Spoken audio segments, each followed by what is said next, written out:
Pera o kalusugan? Kalusugan na lang. Pera mo, gagastusin mo lang sa kalusugan, di bali na. Di ba? Maski simple lang ang iyong kinakain, pero malusog ka, ang sarap kumain. Mag-aagawan pa kayo, maski bagoong lang ulam nyo, ang sarap. Pero kung ikaw ay may sakit, dahil hindi mo pinili ang kalusugan, di ba?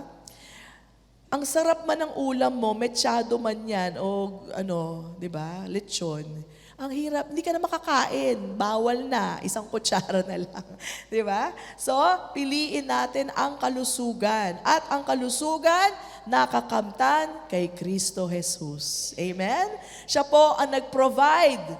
Kaya po tayo may kalusugan, may kagalingan, nangyayaring kagalingan sa ating katawan dahil sa natapos na gawa ni Kristo sa krus ng Kalbaryo. Kung hindi niya ginawa yon, if His body was not broken, if He did not take the stripes, wala pong kagalingan para sa atin ngayon. Salamat aming Panginoon, tinanggap mo lahat ng palo sa iyong katawan. Lahat ng bugbog, tinanggap mo para sa aming kagalingan. Amen? That's the only reason why He allowed Himself to be, tortured that way. By His stripes, we are healed. Amen? So, hindi po nakukuha yan sa yaman. Kasi, pastora, pag mayaman ka, pwede kang magpagaling. Well, sabihin nyo yan kay Stephen Jobs. Lahat na ng pera siguro, lahat ng klaseng, pwede siya magpatayo ng hospital para lang sa sakit niya. Pero hindi po hindi po ganon.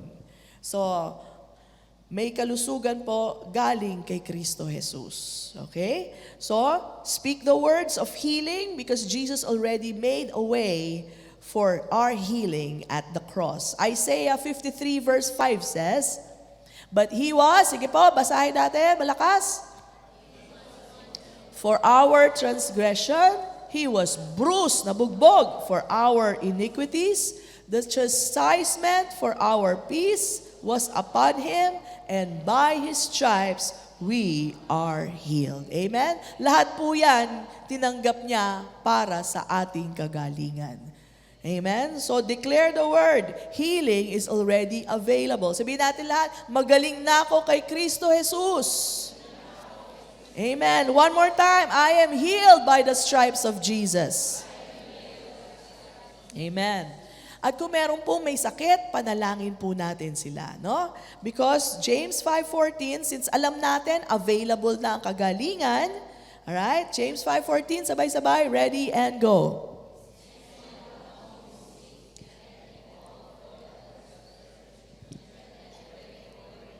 Anointing him with oil. And the prayer of faith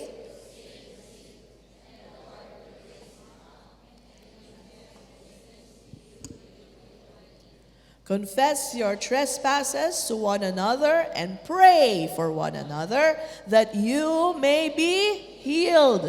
The effective of a righteous man avails much.